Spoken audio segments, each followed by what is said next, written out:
이게 이제 LG 엔솔은 LG 화학에서 태어난 아이잖아요. 배터리 사업 부문을 거의 빼앗긴. 물적 분할은 사실은 안 좋은 사업 부문을 빨리빨리 떼내라 라고 해서 만들어 놓은 건데 이게 누구를 위한 것이냐라는 거죠. 적자 기업들. 네. 이 이제 특례로 상장할 수 있는 그 루트가 굉장히 많아졌잖아요. 이런 기업에 투자하시는 분들은 처음에 상장할 때 투자는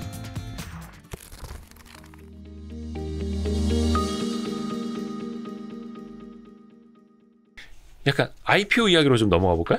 예. IPO. 예전에 그 상장 심사 쪽도 이제 담당을 하셨었으니까. 최근에 그러니까 그 LG 에너지 솔루션 때문에 말이 되게 많아요. 네, 그렇죠. 갑자기 뭐 물론 이제 공모주 청약 단계에서는 예상 시총 뭐 70조 원이었습니다. 한때 뭐 120조 원을 넘기도 했었고 시총 2등짜리가 갑자기 이렇게 확 등장을 하니까 시장의 어떤 수급 또 패시브 인덱스 펀드들의 어떤 추종을 해야 되는 막 왜곡 현상들 나타나고 문제가 좀 있어 보이죠. 그 LG엔솔 같은 경우는 유통 물량이 발행 주식 총수의 한 8.8% 네, 정도밖에 안 되잖아요. 네. 얼마 안 됩니다. 근데 이게 시가총액 비중이 또 높아요. 그렇죠. 네. 그러다 보니까 이 연기금 같은 그 패시브 펀드들이 네. 그 LG엔솔을 그 편입 종목에 집어 넣어야 돼요. 그렇죠. 그 편입 종목에 집어 넣으려면 이걸 사야 되는데 유통 물량은 얼마 안 되고 그럼 어떻게 되겠습니까? 주가가 뭐 확 오르겠죠. 왜곡 현상이 당연히 나타나겠죠. 그러니까 이때 이럴 때 이제 오버슈팅 되는 현상이 발생하는데 그러면은 연기금 같은 패시브 펀드들이 LG엔솔을 사기 위해서 다른 대형주들 팔잖아요. 네. 예, 그러다 보니까 이제 이 주가 변동성이 확대되는 그렇죠. 현상도 나타나고 뭐 이런 경우가 발생을 합니다. 예, 그래서 사실은 제 생각은 네. 대형 공모주 같은 경우는 상장 이후에 곧바로 예를 들면 뭐 코스피 200 지수 그다음에 뭐 KLX 300 지수 뭐 이런 데 곧바로 편입시키지 말고 좀 시차를 두고 편입시키는 것도 시장의 왜곡을 좀 방지하는 하나의 방법이 아닐까 이렇게 생각은 하는데 지금 제 개인적인 생각이고 그 LG엔솔 같은 경우는 명확한 것이 뭐냐면 상장을 하고 나서 곧바로 MSCI 지수에 편입되었죠. 그렇죠. 그다음에 코스피 200 지수에 편입되었죠. 그다음에 2차 전지 ETF. 그렇죠. 거기도 또 많이 편입되었죠. 들어가고. 그러니까 이렇게 편입이 되다 보니까 LG엔솔에 대한 기관 투자자들의 수요는 엄청났어요. 근데 유통 물량은 얼마 안 되고. 그렇죠. 그러니까 물량이 없으니까 가격 왜곡 현상이 발생하고 수급에 문제가 발생하는 거죠.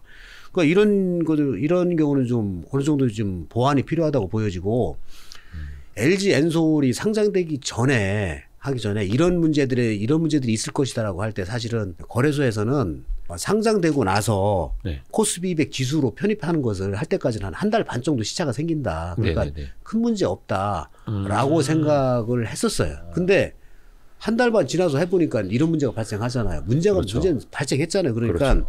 이런 것들을 주가 변동성도 확대가 되었고 뭐 이런 것들을 감안하면 제도 개선은 좀 있어야 되지 않을까.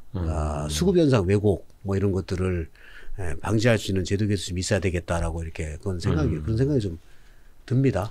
또 하나가 이게 이제 LG엔솔은 LG 화학에서 태어난 아이잖아요. 물적 분할. 예. 했죠. 좋게 말하면 청출어람인데 예.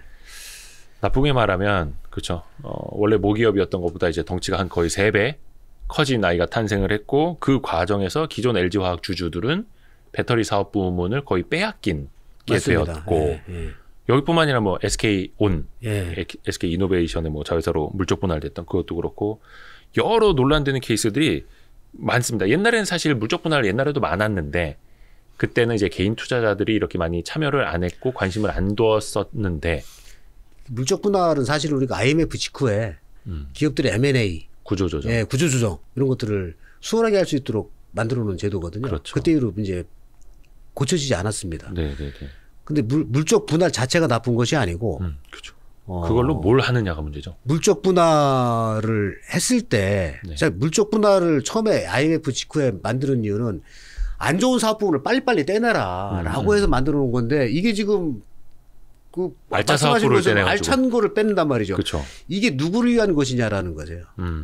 왜 떼내는데 그러면은 기업은 주주를 위해서 일하지 않습니까? 네. 주주를 위해서 일해야 돼요. 네. 주주이익 제고를 위해서 기업은 기업 활동을 하고 배당을 많이 주는 것이 기업의 가장 기본적인 목적이고 그게 주식회사의 성격인데 기본이죠.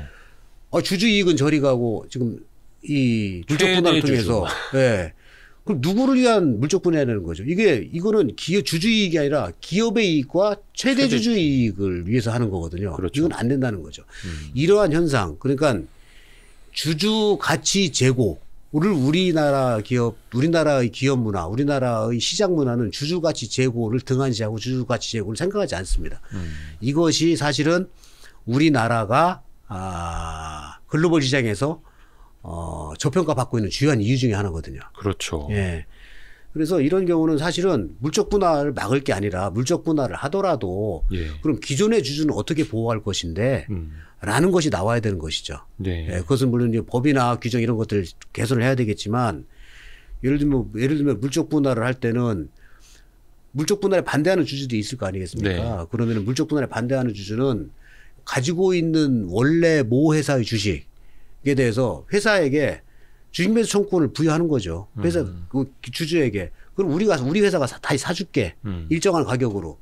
그러면은 그 주주는 피해는 좀 덜 하지 않겠어요? 예. 기존 주주의 피해는 그 주식매수 청구권을 부여한다든지 아니면 지금 주장에 제한이 나와 있는 것처럼 그러면은 새로운 분할 자회사에 대해서 신주인수권을 부여하게 한다든지 뭐 그런 것도 있죠. 그 다음에 상장 같은 경우에도 지금 물적 분할해서 곧바로 상장하잖아요. 네. 사실 상장에 제한은 없어요. 상장에 뭐 바로 해도 되고 다음에 해도 되고 하는데 만일 상장 같은 경우에도 이렇게 물적 분할을 해서 곧바로 상장했을 때는 주주와의 커뮤니케이션, 그다음에 주주 가치 제고, 네. 기존 주주들의 가치 제고를 위해서 주주권 보호를 위해서 어떻게 했느냐라는 것을 들여다보고 그것이 부족하다라고 판단이 되면은 상장을 유예한다든지 뭐 이런 것들도 좀 그리고 좀 이렇게 주주 가치 제고를 다시 좀 해오라든지 뭐 이런 어떤 탄력적인 상장 제도의 운영 뭐 이런 것도 좀 필요하지 않을까 이런 생각이 있습니다. 그래서 제가 이제 말씀드린 것이 이제 뭐 그 주식 매수 청구권, 그다음에 신주인수권, 그다음에 상장 제도의 탄력적 운영.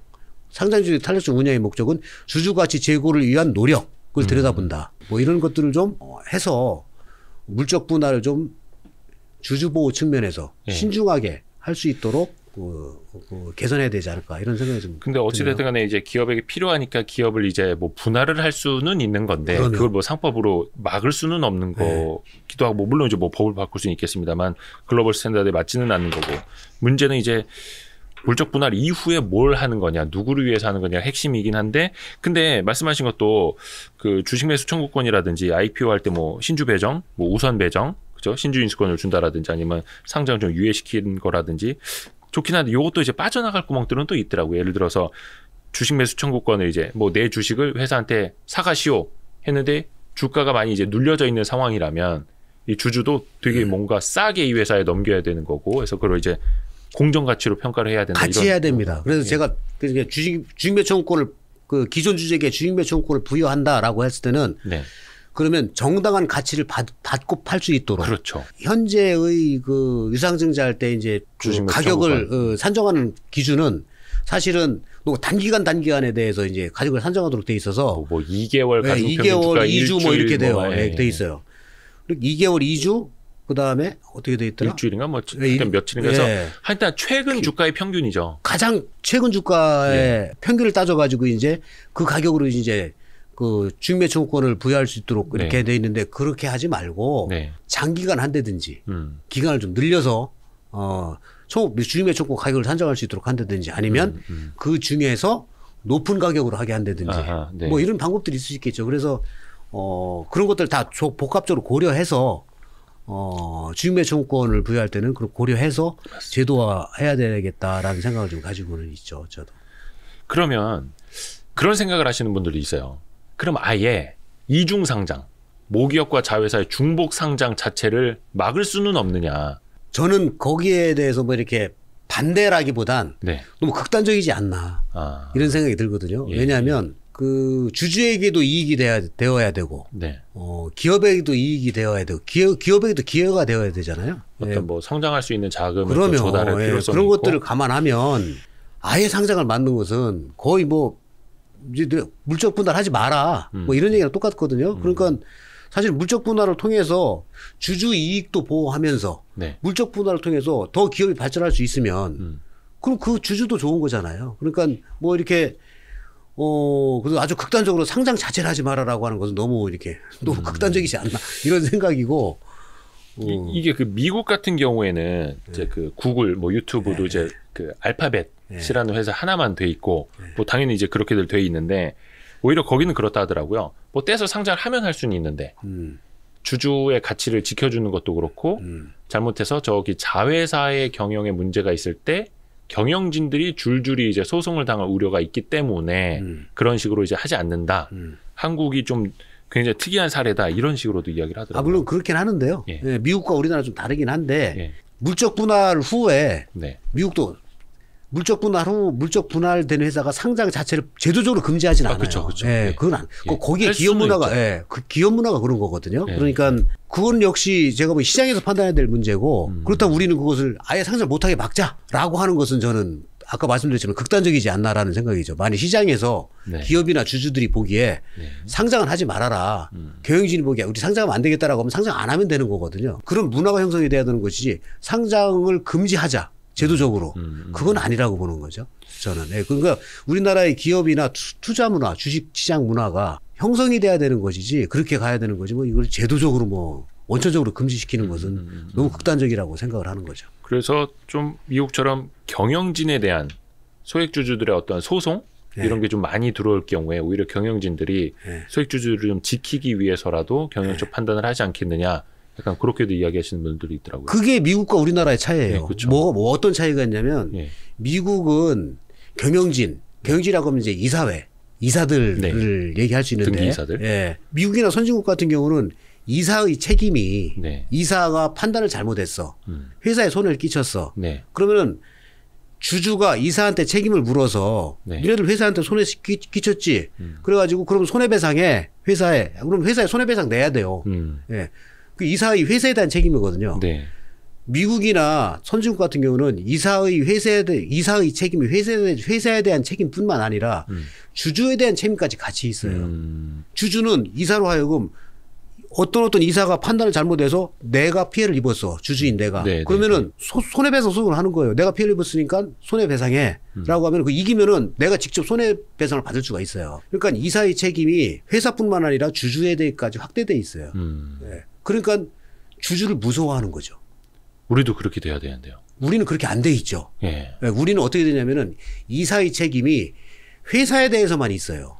그것도 자기 연봉의 3배까지로 제한된다면서요. 사회이사 같은 경우에도. 뭐 그러한 경우는 네. 연봉의 3배로 제한되지만 뭐 제도적인 어떤 그 배상보험 같은 거 있잖아요. 손해배상보험 같은 걸 통해서 또 회사가 또 보험을 들어주고. 뭐 이렇게 뭐 이렇게 해결할 수도 있는데 네. 우리는 아직까지 이사의 책임이 회사에게만 미치지 주주에게는 미치지 않아요. 그러니까 이사가 경영을 잘못해서 주주에게 손해 끼쳤을 때 주주가 이사를 상대로 손해배상을 물을 수가 없고 손해배상을 받을 방법이 없어요. 그래서 우리나라도 그 상법 382조 예. 그거 바꿔야 된다. 이사는 회사를 대리하여 이게 아니라 회사와 주주를 대리해야 한다. 뭐 이런 식으로 바꿔야 된다. 그렇게 바뀌어야 될 거로 생각을 합니다. 맞습니다. 예. 이 물적 분할 떼내면 당연히 회사에도 손실이고 주주에게도 손실인데 이러면은 진짜 그 주주들이 엄청나게 막 소송을 가해가지고 그런 의사결정 자체를 못하도록 예. 만들어야 되는 거죠. 맞습니다. 그 잠깐 아까 다시 IPO 이야기로 조금 돌아가 보면 올해 LG 에너지 솔루션뿐만이 아니라 뭐 현대 엔지니어링이라든지 그 대여급들이 줄줄이 있지 않습니까? 이런 게 또 너무 많이 줄줄줄줄 올라오다 보면 시장 전체에 대한 막 수급이 좀 더 부담이 될 수 있다 이런 지적들 많잖아요. 그렇죠. 이런 걸 좀 안분해야 할 필요성이 좀 있지 않을까요? 안분해야죠. 예. 예. 시장의 영향을 수급에 불안을 주지 않게 네. 안분을 해야 되는데 최근에도 사실은 대형주들이 많이 상장됐지 않습니까? 네네네. 작년에도 그렇고 뭐. 근데 이제 그 안분을 해야 되는데 사실은 지금 우리가 가지고 있는 제도는 그걸 안분할 수 있는 그 관계 당국이나 거래소가 안분할 수 있는 그런 장치들을 가지고 있지 않아요. 그렇다고 강제적으로 안분할 수도 없어요. 왜냐하면 그 상장을 심사 청구해서 언제쯤 IPO하고 언제쯤 상장해서 매매 거래가 재개되겠다라고 하는 것들은 회사의 필요에 의해서 회사가 이제 정하면 되는 거거든요. 사실은. 네. 예.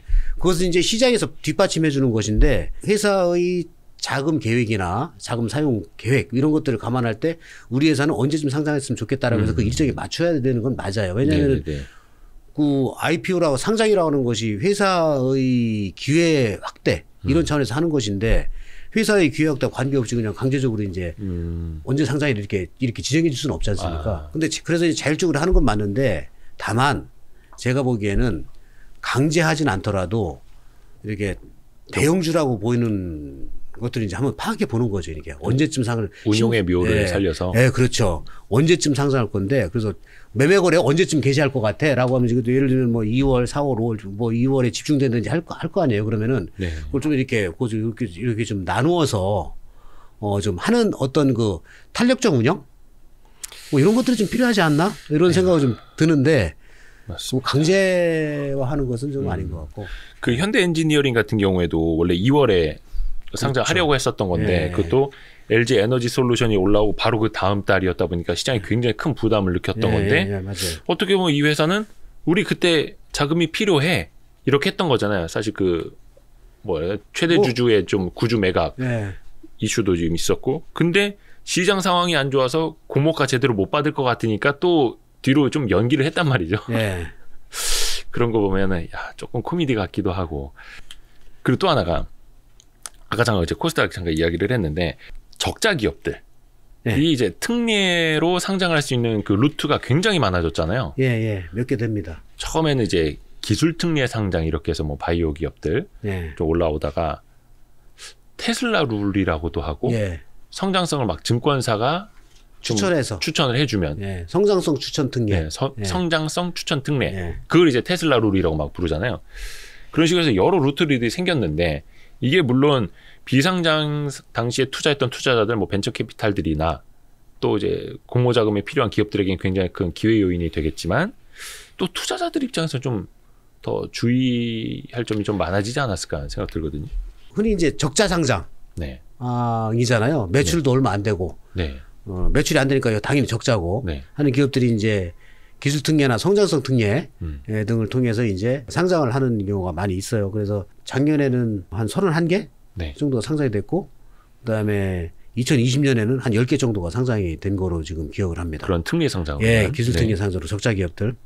근데 이제 이 기술성 기업들 특례 상장한 회사들은 그 여러 가지 그 관리 회사의 징후를 판단해서 알려주는 관리 종목이라고 하는 제도, 관리 종목 지정 요건 중에서 수익성 기준이 있어요. 그런 것들을 적용을 좀 안 받습니다. 그러니까 예를 들면 뭐 세전 손실 요건, 장기간 영업 손실 요건, 그다음에 매출액 미달 요건 이런 것들은 안 받죠. 한 3년에서 5년 정도 이제 예외 적용을 받거든요. 그러니까 제가 보기에는 이런 기업에 투자하시는 분들은 처음에 상장할 때 투자는 3년 정도까지는 이 회사의 기술성, 그다음에 이제 성장성, 그다음에 기술의 확장성, 뭐 이런 것들을 보고 판단을 한 1년에서 3년 정도는 하시면 될 것 같은데 이제 3년 다 돼간다. 상장한 지가 그러면 그 회사의 매출액이나 영업이익을 한번 보셔야 돼요, 이제는. 아무리 특례 기업이라 하더라도. 그렇죠. 그런 것들을 보셔서 판단하셔야지. 그러니까 한 2년 후반기 정도 되면 이제 내가 이 회사에 투자하는 게 맞을까라는 것들에 대해서도 한번 고민을 하셔보시고 이 회사의 매출이나 영업이 어떻게 되지 따져보시고 투자를 하시는 게 맞지 않을까 이런 생각이 좀 듭니다. 그래야지 좀 투자 리스크를 좀 줄일 수 있지 않을까. 그냥 그 기술 특례 상장했다고 해서 막 뭐 10년, 20년 계속해서 수익을 못 내도 괜찮다 이거는 아닌 거죠. 아니죠. 그러니까 그 기술 특례 상장 1호가 바이로메드였나요? 지금 헬릭스미스 6년인가? 16년, 17년 됐나? 하여튼가. 근데 하여튼 1호도 그렇고 뭐 몇 호도 그렇고 계속들 조금 사고를 치고 막 안 좋은 이야기들 그렇습니다. 계속 들리고 그래가지고 그래서 기술 특례 상장이 더 막 까다로워졌다고 막 그런 얘기 하더라고요. 기술성 평가 받는 것도 더 막 어려워졌다 그러고. 특히 이제 바이오 쪽이 좀 위축됐죠. 바이오지 많이 까다로워졌는데 그동안에 이제 임상 1상 정도만 통과되면 상장이 많이 됐죠. 근데 이제 지금은 임상 1상, 1상이냐 2상이냐 이걸 따지지 않고 임상의 유효성이 검증되었느냐. 그러니까 유효성이라고 하는 것은 뭐냐면은 부작용과 달리 유효성은 이게 실제로 그 치료 가능성이 있는 것이냐라는 것을 확인을 하는 것을 유효성이라고 하거든요. 임상 1상은 말 그대로 독성, 위험성만 그렇죠. 먼저 보는 예, 거고 예. 부작용이 있는지를 보는 것인데 예. 유효성은 그걸 한 단계 지나서 사실상 그러면 이상 사실 간다는 얘기잖아요. 예.